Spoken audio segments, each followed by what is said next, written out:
My name is Kierra. I am a teaching artist, among many other things.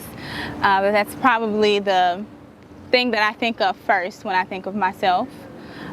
This building right here is not where it started, but it's where I got the most hope. So the Orpheum, I'm a part-time teaching artist for the Orpheum, and when I first started working here, it was just a dream come true. As a little girl, I never imagined that I would be this close to a stage that I always longed to be on. So it's like living the dream when you put on that shirt and you walk in and you see those kids and you realize that they're just like you. They're hopeful for their future, and they want to know how the art can help them, because that's what art did for us. You know, as teaching artists, we teach our art because we know how impactful art can be, especially for other people. Just being able to tell your story, or being able to tell someone else's story, if you're an actor and you're embodying a role, it's just it's a way to connect, or just another way to connect with people that's not just talking back and forth. They say that, you know, art imitates life, but I think sometimes life can imitate art in a way, because especially children, they're so impressionable.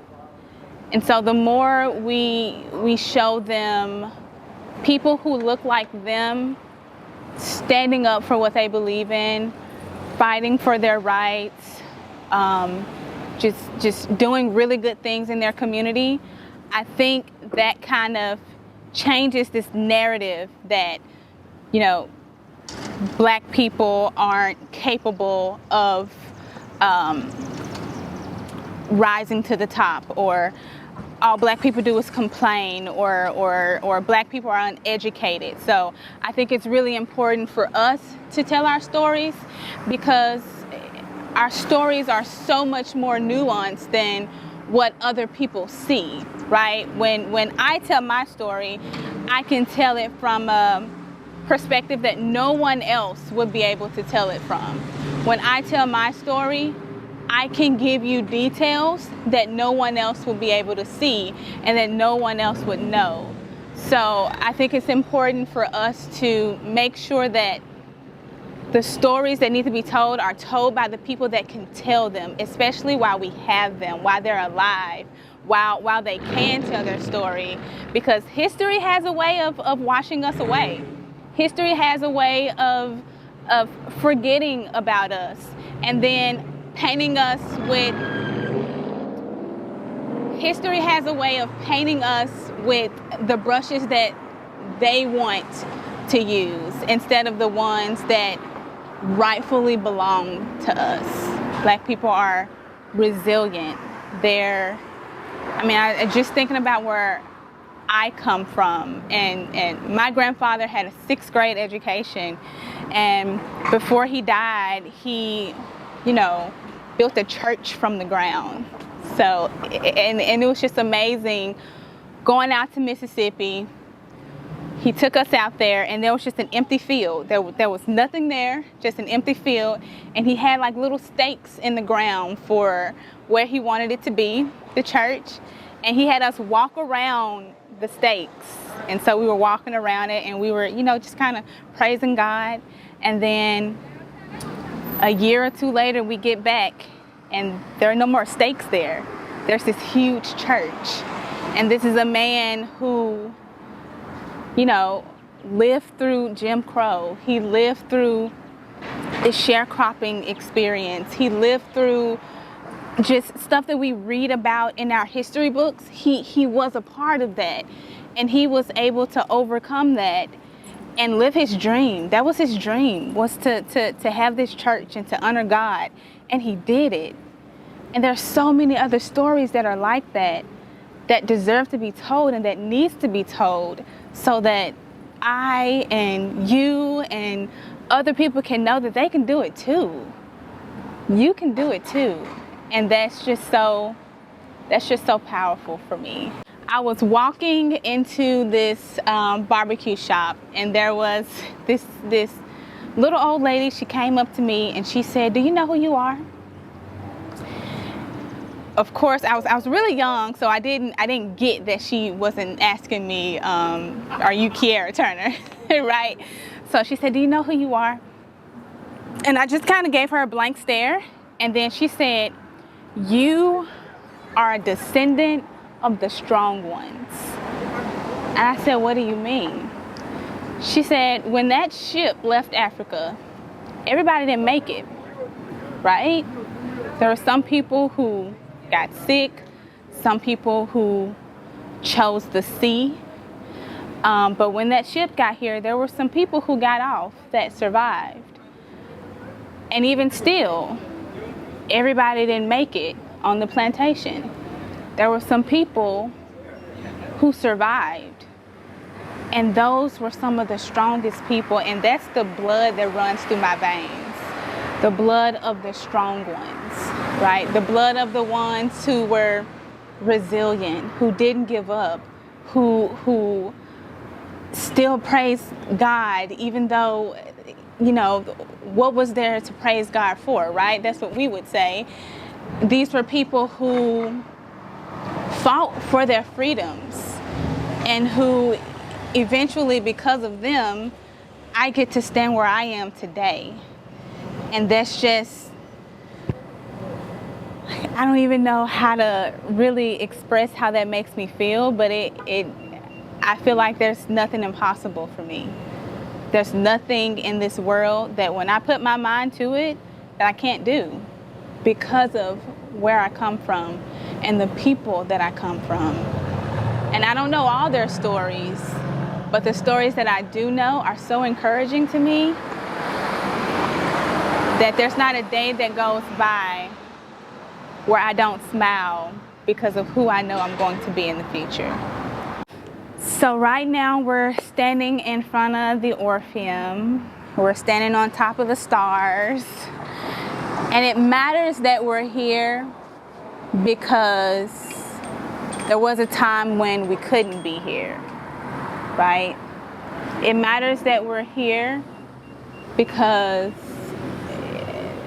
this, even for me as a child, wasn't a reality. You know, I never thought that I would leave the neighborhood that I grew up in. I honestly didn't think I would graduate high school. I didn't think I would be able to go to college.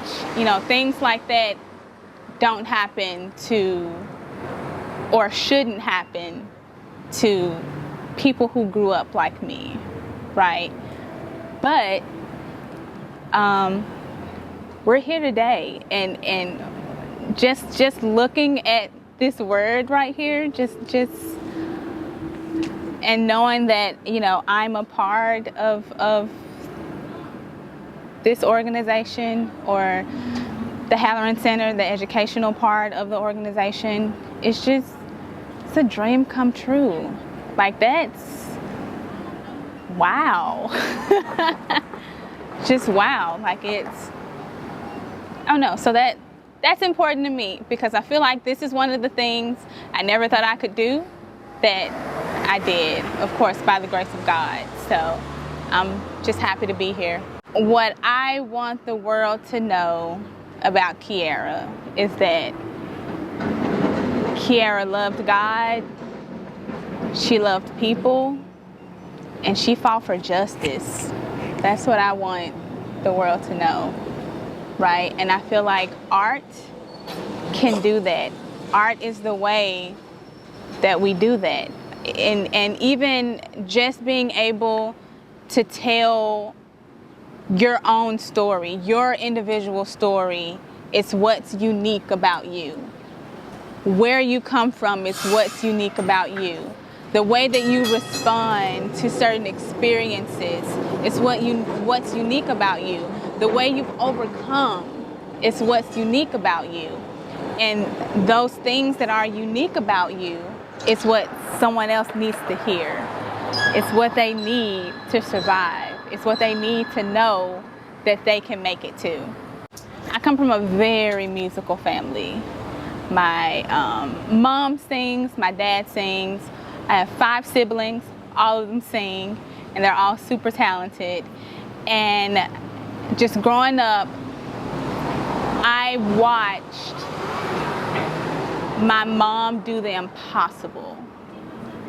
I watched her have a sore throat one night and then wake up Sunday morning and sing until the heaven got the news, and you couldn't even tell that she was sick. And it's like, what? How do you do that? Like, how did you do that?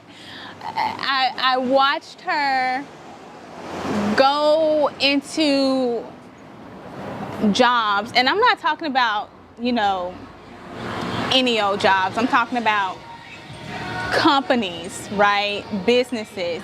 She would go in without a resume and come out with a management position. I'm like, how are you, what? Are you serious? So all my life, I've just watched the impossible happen. Like even with the story about my grandfather and how he built this church. My uncle actually told me, I don't know how many greats, but like my great uncle was one of the first people in the state of Mississippi to own a tractor. In the state of Mississippi, right? He was a black man who owned his own tractor. So like I come from the impossible. I've watched the impossible. So there's nothing left to do but the impossible. One of the things that I really love that I do is working with children. I've been working with children since I was a child. So growing up, my mom owned a daycare, and when I would get off work, or not work, Lord, when I would get out of school, she would send me into the room with the kids, and she would go, all right, Kierra, keep them company. I'm like, what? What am I supposed to do with all these kids? So we would play Simon Says, and we would do games and do dances. And little did I know, like all of those things were preparing me for what I do now, right? Like I'm, as a teaching artist, I get to sometimes introduce the arts to kids. Or I get to, you know, watch them fall in love with art. That's the most amazing experience. When, you know, a child comes in and they're all shy and they don't want to do anything, and by the end of class they're like, wait, what? It's already time to go? Like, we just got here. And you're like, no, we've been here for about 2 hours, but you've just been having the time of your life, right? So, and I know that, I know what art did for me, right? As a child, I had a lot of adverse experiences, and it was writing that helped me kind of overcome that. Writing was, or just writing poetry was where my creative journey began. And I watched, again, my brothers. So my brothers wrote poems. And these weren't like your average poems. These were, I mean, they won awards. They got invited to go places and do things because of their poems. And I thought, I want to try that. I wasn't really, I didn't talk much when I was a kid. So people thought I was mute. Some people thought, they were like, you know, why doesn't Kierra talk? And they would kind of ask me questions just for the fun of it because they knew I wasn't going to answer. And writing was the way I spoke. And the way that I would write is I would see pictures. And it wasn't until I became an adult that I realized that, you know, it was almost like a storyboard in my head. And I would just write the stories that I saw, but in a poetic form. It wasn't a poem unless it rhymed when I was a kid. Like it had to go slime, dime, rhyme, climb, right?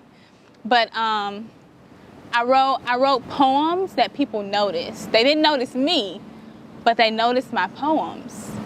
When I was in the 6th grade, my professor, we weren't allowed to write notes in class, but I had written down my poem and I gave it to my friend. I passed it to her so she could read it. Now what my teacher would do was whenever he caught somebody with a note, he would take it and he would read it in front of the class so that he could embarrass you. It's like, ha ha, I got you. But he took this note with this poem on it and he read it, and he was about to start reading it out loud, but he didn't. He stopped and he just read the whole thing. And then he folded it back up and he gave it to me and he said, that was good. And that was one of the first times somebody read something that I wrote and told me that it was good. I didn't know that I was a good poet. I didn't know that I was a good writer. But I knew that writing those stories was, you know, just decompressing in a way. Yeah, I knew that writing these stories was a release, but I didn't know that these stories were any good. So that was a very powerful moment that I remember from my childhood. Our lives speak. Yeah. Yeah. Yeah. Yeah. And then after that, that kind of gave me the confidence to do other things. I remember, you know, the first time that I sang in front, I didn't know I could sing. I didn't know I could sing, and I sang in front of people, and then it was, okay, now sing in front of your church. Okay, now go sing in this talent show. Okay, now go sing in this play. And it never hit me that I was actually good at these things, you know, until people actually said it. And that was something that I needed. I needed somebody to tell me that I was good at something, because everything else was terrible, right? Like, growing up, we didn't have a lot of money. We didn't have a lot of food. I didn't have a lot of clothes. And a lot of those things affected my self-worth. And I didn't think I was worthy of life. I didn't think I was worthy of the other things that my friends had, right? They were getting ready for 8th grade graduation, and I didn't know if I was going to have a home to come to once I left school for the day. I didn't know how I would get to school sometimes. So in the 3rd grade, you know, when my mom would give me lunch money, I would kind of collect my lunch money, and I would go and I would buy candy, and I was like the candy lady as a kid. But that was money that we used to get back and forth to school. That was money that we used in our family to eat. And I would sell copies of my homework because I was really smart and I was always good at math. And so I would make copies of my homework and I'd be like, hey, 50 cents, you know, you didn't do your homework, you can still get a good grade. I can say this now because I'm not in school. And so like anything I thought life was about survival. I didn't know that it could be about living. And so art helped me see that. Art helped me to see that, you know, you can take something that's meant for your bad and turn it into something good. And while you're turning it into something good for yourself, it can become something good for other people as well. So you're hitting everybody all at once. Mm-hmm. That's great. So are we going to your church, or are we going to the neighborhood? Well, my church is in Mississippi. Oh, okay. But yeah. What aspect of the neighborhood do you want to show?